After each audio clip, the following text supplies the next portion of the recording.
Nagbabalik muli ang inyong tagapaglingkod ng mga balita at pawang katotohanan lamang. Naging mainit nga na usapin sa mundo ng social media. Talaga naman hindi nga pinalagpas ni Ted Filon itong si Zaldico at Romualdez na ito sa ginawa nilang pangulimbat sa kaban ng bayam sa unprogram fund. Dito nga natin makikita mga kaibigan na talagang gagawin lahat ni Zaldico at Romualdez na ito at gagayahin nga si Kuting ng Norte na ito sa kanilang pangungulimbat ng kaban ng bayan. Ngayon nga ay hindi nakapagtimpi itong si Ted Filon at talagang isiniwalat at ibinuking ang mga unprogrammed funds na ginagawa ni Kuting ng Norte. Zaldico at Romualdez tambaluslos na ito na talagang mas malaki pa talaga ang nakukuha nilang pera kaysa sa ginagawa nilang mga proyekto. Ngayon nga ay talagang hindi papakawalan at iimbestigahan nga ng mga mambabatas itong si Zaldico at Romualdez tambaluslos na ito kasama na rin si Kuting ng Norte dahil hindi na kaaya-aya ang kanilang ginagawa sa bansa natin at puro na lang pangungulimbat ng kaban ng bayan ang kanilang ginagawa.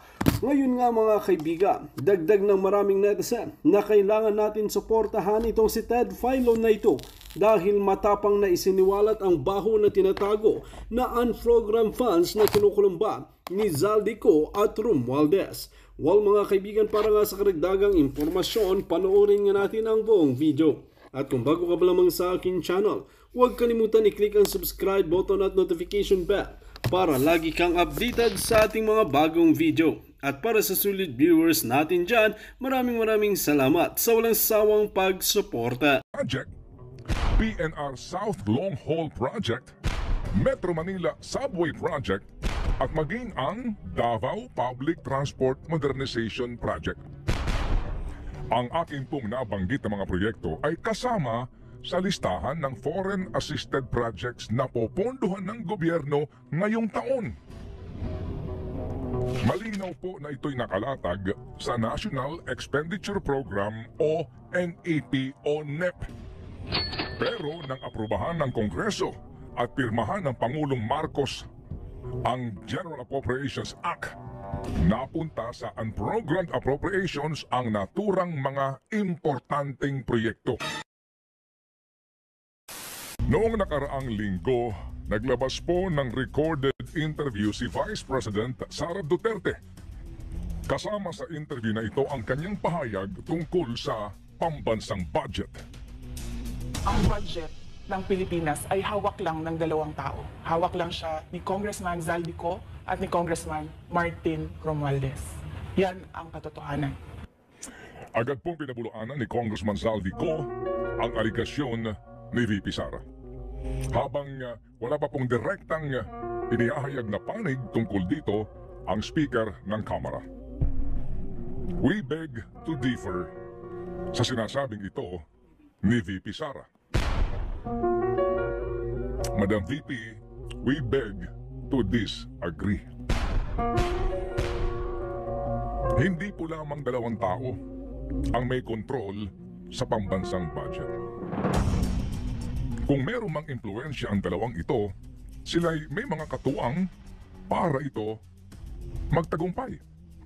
At ito'y nangyayari din dulot ng tinaguriang time-honored tradition. Sa naging pagdinig po sa proposed 2025 national budget sa Senado, ito po'y kamakailan lamang, muli pong nagulat ang ilang senador kung bakit walang kaukulang pondo para sa kasalukuyang taon ang mga napaka-importante at malalaking proyekto ng Department of Transportation na sana'y magbibigay nga po ng benepisyo sa mga mananakay. Kasama rito ang MRT Line 4 project, North-South Commuter Railway System, Cebu Bus Rapid Transit Project, PNR South Long Haul Project, Metro Manila Subway Project, at maging ang Davao Public Transport Modernization Project. Ang aking pong nabanggit na mga proyekto ay kasama sa listahan ng foreign assisted projects na popondohan ng gobyerno ngayong taon. Malinaw po na ito'y nakalatag sa National Expenditure Program o NEP o NEP. Pero nang aprubahan ng Kongreso at pirmahan ng Pangulong Marcos ang General Appropriations Act, napunta sa unprogrammed appropriations ang naturang mga importanteng proyekto. Nangangahulugan na ito po'y inilagay sa hindi na po importanteng mga proyekto at walang kaukulang pondo. Narito ang ilang bahagi ng pagdinig. For 2024, a big portion of the budget under the NEP is allocated to support the Build Better More programs of the President, particularly the rail transport program, received a massive amount for the improvement and construction of the railway system. However, I was disappointed that these programs and projects were transferred to the unprogrammed fund. Kaya nagulat po ako why of all programs, the priority projects or the foreign assisted projects were transferred to the unprogrammed fund. Yung propose ninyo, ano yung pinropose ninyo how much nung last year? 187 billion in the NEP, 100 and then in the GAA we only got 41 billion. Ganun kababa ba yun? Are you sure? It was put in the majority of our appropriations was put in the unprogrammed. Okay, sige. So, We want to know the projects and that yet have to be funded, no? Kung talagang meron. Kasi nga priority ito, bakit mapupunta sa ano? It's still a puzzle and we still do not understand. Ang tinatanong po ni Senator J.V. Ejercito at Coco Pimentel ay si Undersecretary for Administration and Finance Jesus Gonzales ng DOTR. Ika ni Senator J.V., naguguluhan siya kung bakit nangyari ang mga ito. Habang sa Kamara de Representante po naman sa budget briefing ng DPWH, may isang kongresista rin ang nagtanong kay Secretary Manuel Bonoan kung ano ang nangyari sa budget po naman ng foreign assisted projects. Narito ang ilang eksena sa naturang budget hearing. Foreign assisted projects, there's zero allocation in 2024 GAA. Ano pong nangyari doon sa allocation niyo for foreign assisted project? For 2024, Your Honor? Yeah. Well, we proposed actually 70 billion in our national expenditure program, but when it came out in the General Appropriations Act, we were surprised actually that there was nothing that has been allocated.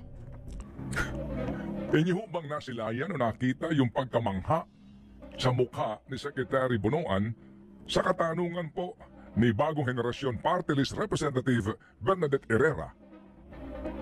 At kitang-kita po ba sa mukha ni Secretary Bonoan ang kanyang pagkagulat?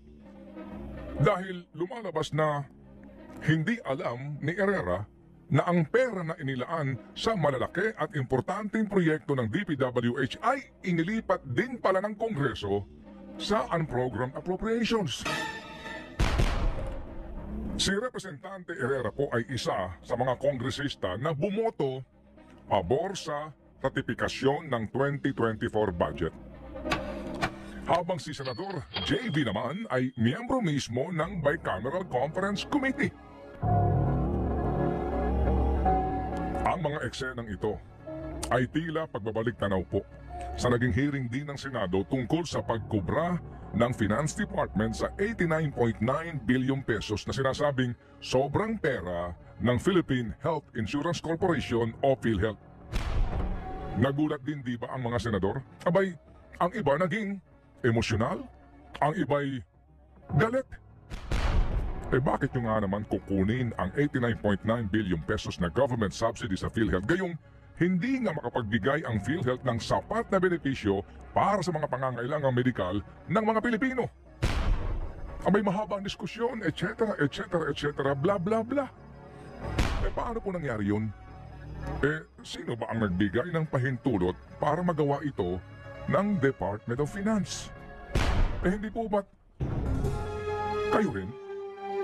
Inaprubahan ninyo sa pamagitan po ng ratifikasyon ang pinal na bersyon ng budget na dumaan sa Bicameral Conference Committee.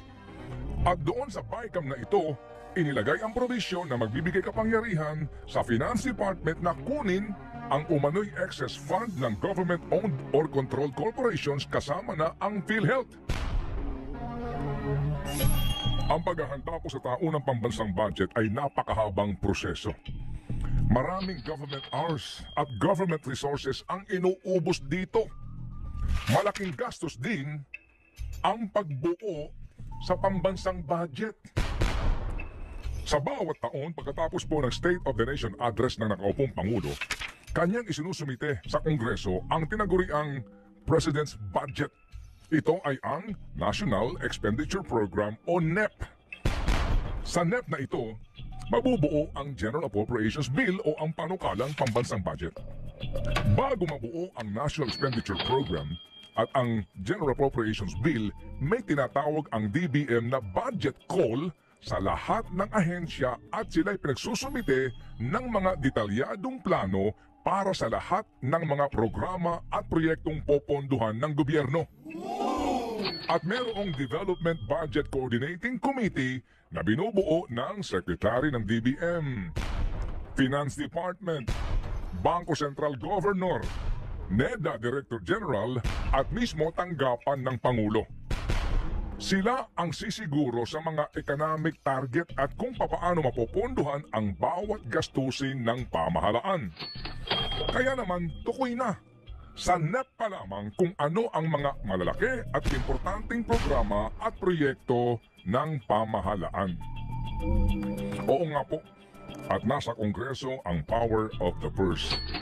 At nasa kanilang kapangyarihan ang paglalaan ng salapi ng bayan sa dapat na pagkagastusan. Ngunit, nasa bawat isang miyembro ng Senado at ng Kamara de Representante rin ang responsibilidad sa malalimang pag-aaral sa magiging laman ng General Appropriations Act.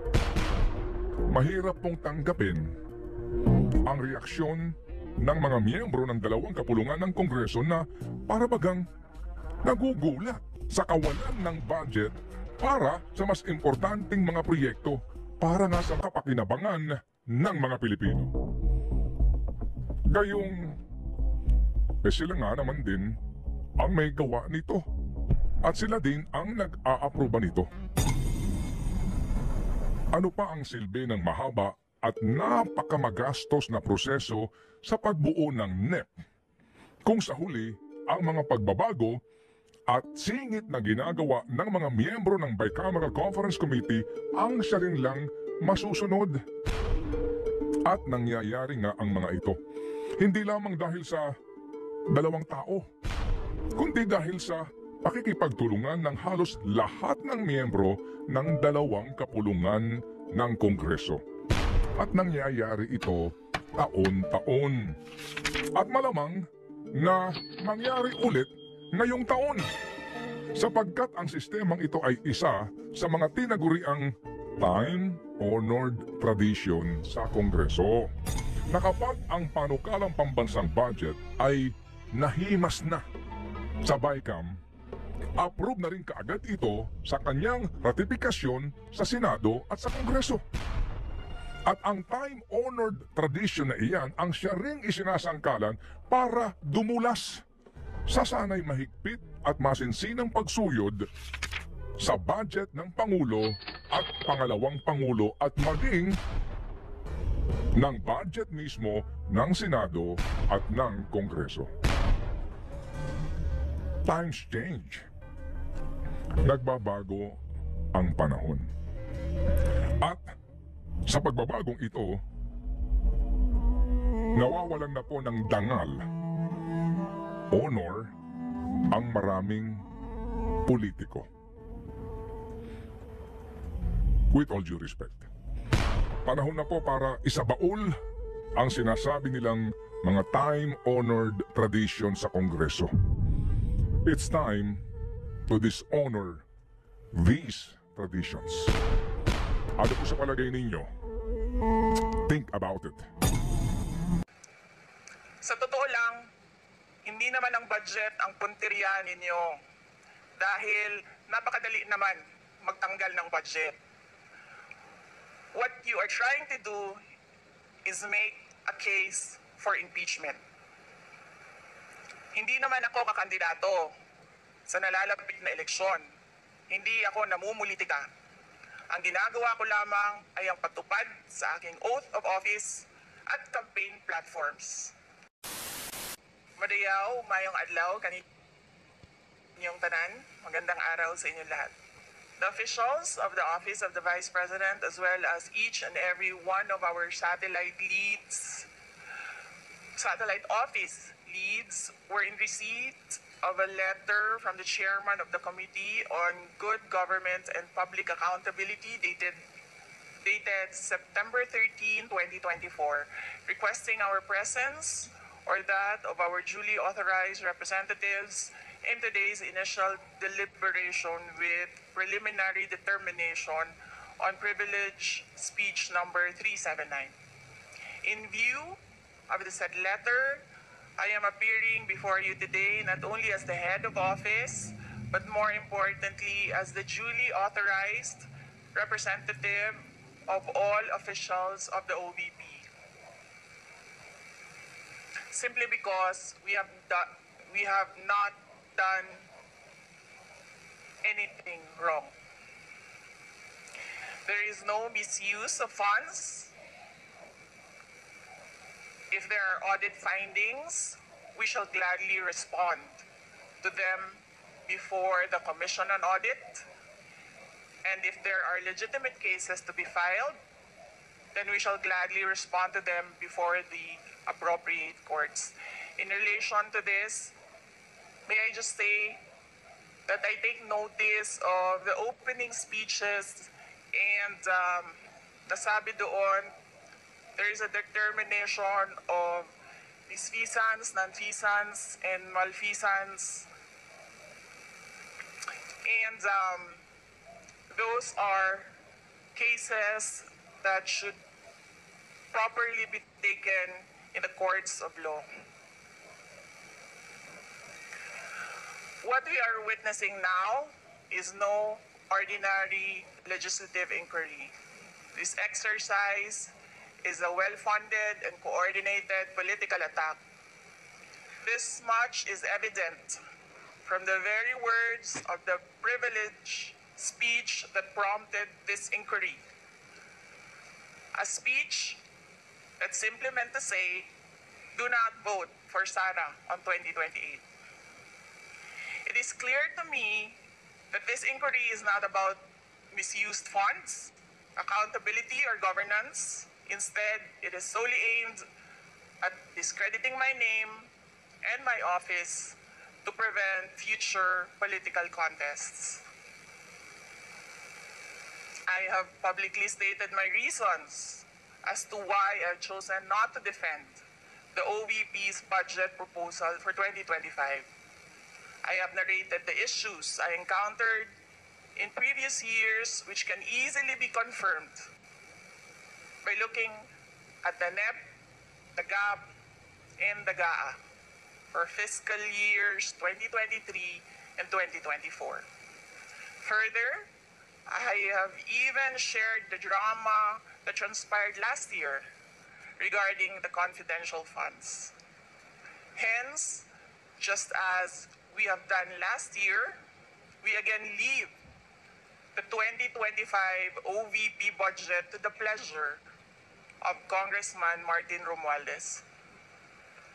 I am not asking for any special treatment, nor am I asking you to uphold any tradition.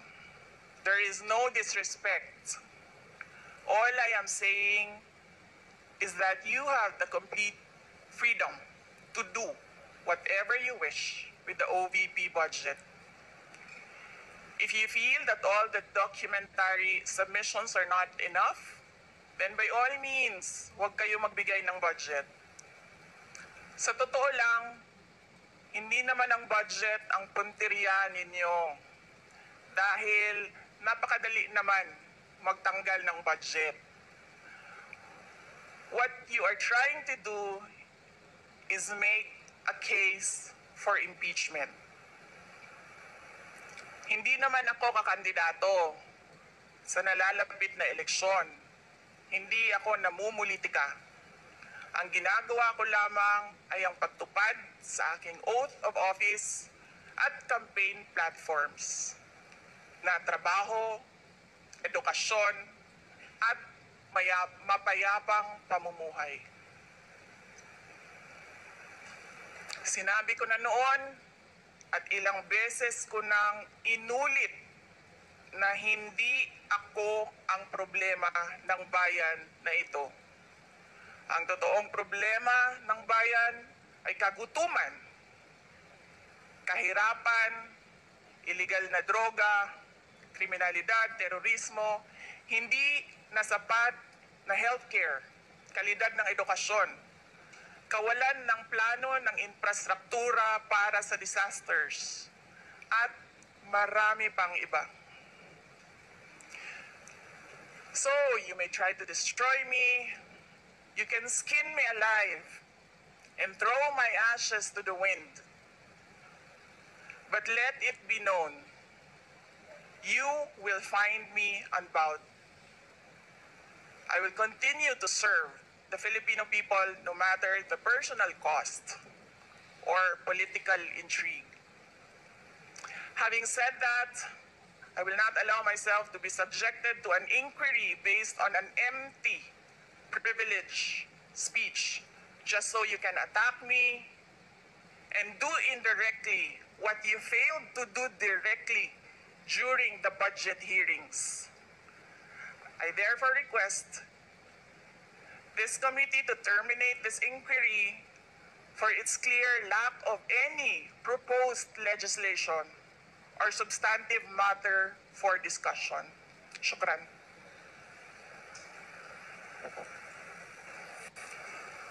The committee cannot rule on that because the committee already took cognizance of this privilege speech.